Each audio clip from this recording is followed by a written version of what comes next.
Bismillahirrahmanirrahim. Assalamualaikum warahmatullahi wabarakatuh. Alhamdulillahi rabbil alamin wa bihi nasta'in ala umuri dunya waddin. Wassalatu wassalamu ala habibina al-Mustafa Rasulillah sallallahu alaihi wasallam wa ala alihi wa sahbihi ajma'in, amma ba'd. Alhamdulillah, bersyukur kita kepada Allah Subhanahu wa taala di atas nikmat pertemuan kita pada hari ini, dan alhamdulillah setinggi-tinggi kita rafakkan kesyukuran kita kepada Allah kerana kita masih lagi dikurniakan nikmat iman dan Islam.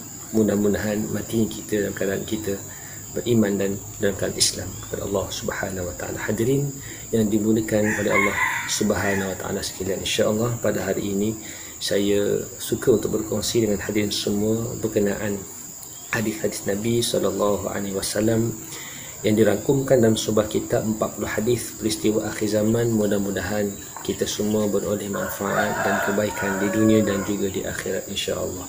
Hadis yang pertama, an Abi Najih al-Ibadi bin Sariyah radhiyallahu ta'ala anhu qala wa'adhana Rasulullah sallallahu alaihi wasallam maw'izatan wajilat minha al-qulub wa dharifat minha al-uyun faqulna ya Rasulullah ka'annaha maw'izatu muwaddi'in fa'awsina qala usikum bitaqwallah azza wa jalla was-sam'i wat-ta'ati wa in ta'ammara 'alaykum 'abdun fa innahu man ya'ish minkum fasayara ikhtilafan katsira fa 'alaykum bisunnati wa sunnatil khulafa'ir rasyidin al-mahdiyyin 'addu 'alayha bin nawajidhi wa iyyakum wa muhdatsatil umuri fa inna kulla bid'atin dhalalah. Rawahu Abu Daud wa Tirmizi. Alhamdulillah, ini merupakan sebuah hadis Nabi yang pertama yang insya-Allah kita akan kongsikan bersama, mudah-mudahan ada manfaatnya.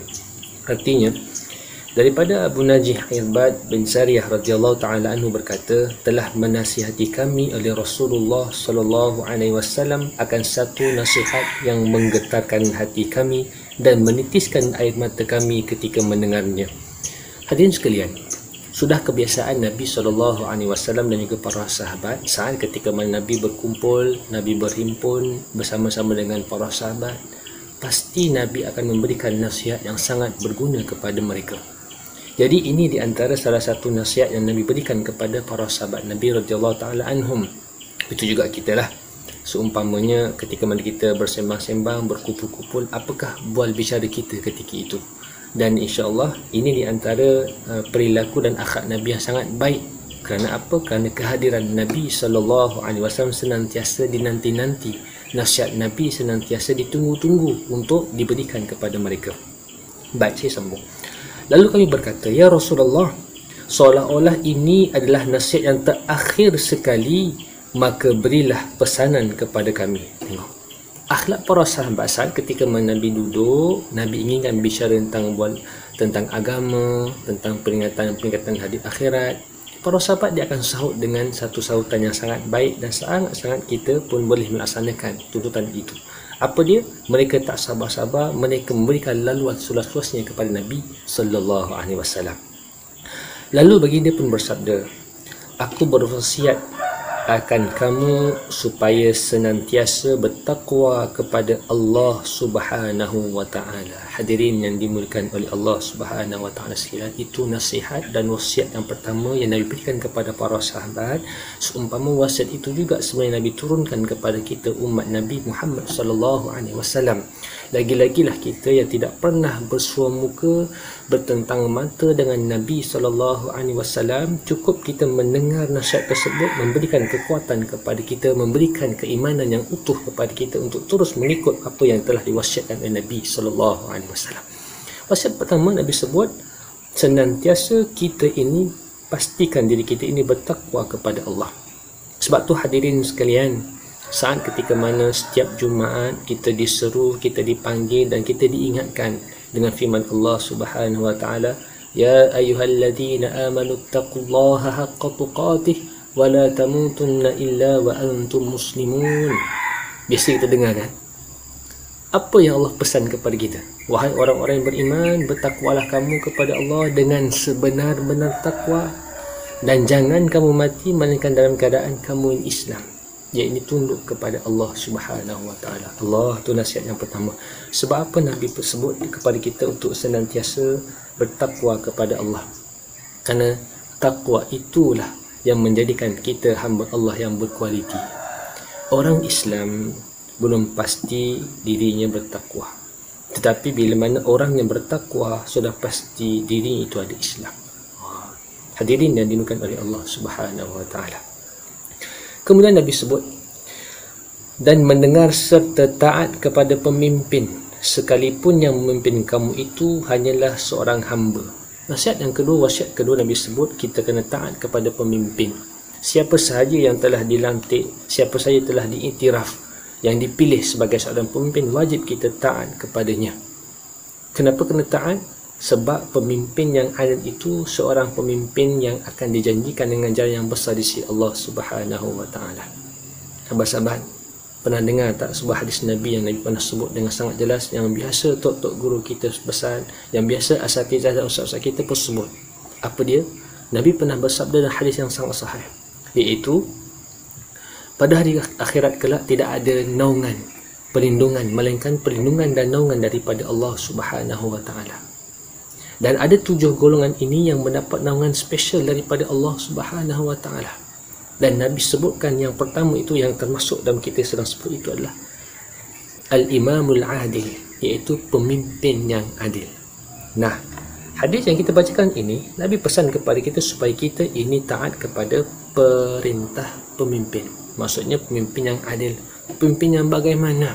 Sudah pasti kita sebut pemimpin yang berdasarkan ataupun berpandukan kepada hukum Allah, hukum Al-Quran dan juga hadis Nabi SAW, yang teguh pendirian, teguh ketapan untuk senantiasa tunduk kepada kekuasaan dan arahan-arahan daripada Allah Subhanahu wa taala. Itu antara ciri-ciri seorang pemimpin yang adil. Saya sambung. Sesungguhnya kata Nabi SAW, sesiapa yang panjang umurnya daripada kamu, pasti ia akan melihat perselisihan yang banyak. Nabi sebut dengan jelas, sahabat-sahabat yang dimuliakan oleh Allah, setelah wafatnya Nabi SAW dan para sahabat, kemudian tabi'in dan tabi'in sehinggalah pada hari ini, Nabi sebut, kalaulah kita sampai kepada hari itu, kamu akan melihat perselisihan demi perselisihan yang panjang. Kita akan dapat lihat fitnah-fitnah yang terus melanda. Ini kata Nabi SAW. Maka ketika itu apa yang Nabi pesan? Ayat ni kita nak ambil. Nabi sebut, maka hendaklah ketika itu kamu berpegang teguh dengan sunnahku. Kita semak balik, kita cek balik hadis-hadis Nabi SAW, kuliah-kuliah berkenaan tentang sirah Nabi, sirah perjuangan Nabi SAW, supaya apa? Supaya kita kekal dengan landasan yang betul. Kita benar berada di laluan yang pernah ditunjukkan oleh bagian Nabi SAW. Ini tidak saat ketika kita duduk datang muka bumi, kita hidup datang muka bumi, kita main belasah je tuan-tuan. Kita main belasah je hidup kita. Kita makan main apa yang kita nak. Kita cari harta dunia apa yang kita inginkan. Sebab itulah hidup kita ini tidak tenang. Kenapa? Kerana kita jauh terpesong daripada landasan yang telah ditunjukkan oleh Nabi kita Muhammad SAW. Hadirin sekalian, berpegang teguh dengan sunnah Nabi SAW dan juga sunnah para khulafa ar-rasyidin al-mahdiyyin, yakni khalifah-khalifah yang mengetahui kebenaran dan mendapat pimpinan ke jalan yang benar selepas wafatnya Nabi SAW, dilantiknya Abu Bakar As-Siddiq, Umar Al-Khattab, Uthman bin Affan, kemudian Ali bin Abi Talib. Hadirin yang dimuliakan oleh Allah, mereka semua itu di antara kibarus sahabah yang senantiasa berdampingan dengan Nabi SAW, mendapat petunjuk, mendapat bimbingan, mendapat tarbiyah khusus daripada Nabi SAW. Kita khawatir pada akhir zaman pada hari ini kita mempertikaikan apa-apa yang pernah dilakukan oleh khulafa, sunnah-sunnah khulafa ar-rasyidin al-mahdiyyin. Ini pesan Nabi SAW. Kita belajar di sini. Keempat-empat khalifah yang saya sebutkan tadi, kita pun dah tahu mereka itu sudah dijamin syurga oleh Allah Subhanahu wa taala bi'iktiraf.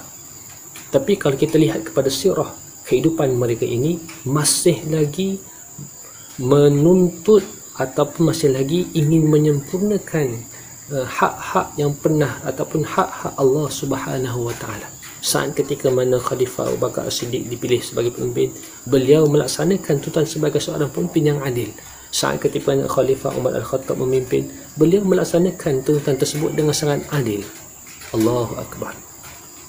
Pada hari ini kita lihat betul jauhnya kita pada hari ini, sahabat-sahabat yang dimuliakan oleh Allah SWT sekalian.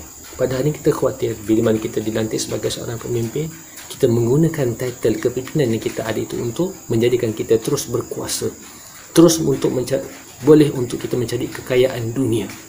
Adakah itu yang diajarkan oleh Nabi SAW? Sudah pasti cuba tidak. Seorang pemimpin yang diiktiraf oleh Nabi SAW sudah pastilah pemimpin yang bila mana diberikan jawatan dan amanah, melaksanakan amanah tersebut sedaya mungkin berteraskan kepada yang saya sebutkan tadi, Al-Quran dan juga Sunnah. Sebab itulah Nabi sebut dengan sangat jelas, hadirin yang dimuliakan oleh Allah Subhanahu Wa Taala sekalian, wasiat Nabi yang pernah kita dengar dan khutbah yang terakhir, Nabi sebut dengan jelas, aku tinggalkan kepada kalian dua benda yang mana kalian tidak akan, kamu semua tidak akan sesat selama-lamanya selagi mana kamu berpegang teguh kepada dua perkara tersebut. Apa dia? Itulah Al-Quran, wahyu Allah Subhanahu Wa Taala, dan juga hadis Nabi Sallallahu Alaihi Wasallam. Dan Nabi sebut, dan gigitlah sunnah-sunnah itu dengan gigi geraham. Maksudnya apa? Maksudnya pegang teguhlah, bersungguh-sungguhlah untuk menyempurnakannya, dan tetaplah pendirian dengan sunnah-sunnah tersebut. Itu di antaranya. Nanti sahabat-sahabat, insyaAllah kalau episod yang akan datang kita akan berbincang dan berbicara dengan perkara-perkara selanjutnya yang ada kaitan dengan hadis yang pertama ini. Dan Nabi sebut, jauhilah perkara-perkara baru, yakni bid'ah yang diada-adakan, kerana sesungguhnya setiap bid'ah itu adalah sesat. Kata Nabi SAW. Sahabat-sahabat yang dimuliakan oleh Allah SWT sekalian, alhamdulillah kita tahu bid'ah itu ada dua, bid'ah hasanah dan juga bid'ah dalalah. Perkara baru dari sudut kebaikan yang tidak bercanggah pada ajaran Allah Subhanahu Wa Taala teruslah untuk diamalkan.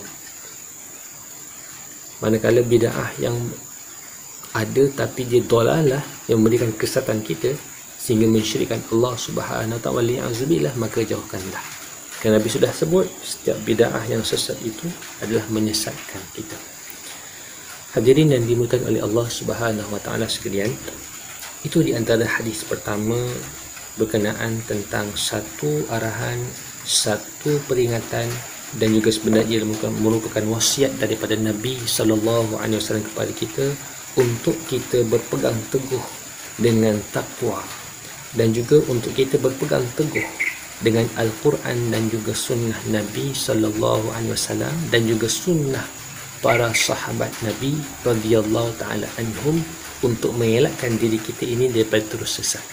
Saya cukup khawatir pada hari ini kita dapat lihat bagaimana kebanyakan daripada kalangan orang-orang yang biasa, orang-orang awam, mempertikaikan apa yang telah dilakukan ataupun mempertikaikan apa-apa tindakan yang telah dilakukan oleh orang-orang alim, orang-orang soleh. Jadi di manakah ilmu yang kita miliki? Di manakah keimanan yang kita miliki? Alhamdulillah, bila mana kita baca hadis yang pertama ini, memberikan kekuatan kepada kita, memberikan peringatan kepada kita untuk dia tunduk kepada orang-orang yang bila mana mereka mengamalkan sunnah Nabi, maka kita pun ikut sebagaimana yang pernah ditunjukkan oleh baginda Nabi kita Muhammad sallallahu alaihi wasallam. Alhamdulillah, saya kira cukup untuk tazkirah yang pertama ini. Mudah-mudahan dengan apa yang kita sebutkan pada hari ini ada kebaikan dan ada manfaat. Yang kalau ada kebaikan dan manfaat itu, maka sebar-sebarkanlah. Mudah-mudahan adanya manfaat untuk saya dan diri kita semua dengan izin Allah Subhanahu Wa Taala. Mudah-mudahan dalam bulan yang penuh barakah ini, kebaikan yang kita sebutkan, manfaatnya berganda-ganda, dan kita semua boleh insya-Allah dengan izin Allah Subhanahu Wa Taala. Yang baik datang daripada Allah, yang buruk saya mohon maaf banyak-banyak. InsyaAllah ada rezeki kita jumpa di siri yang akan datang dengan izin Allah Subhanahu Wa Taala. Aqulu qawli hadza wa astaghfirullahal azim li wa lakum. Assalamualaikum warahmatullahi wabarakatuh.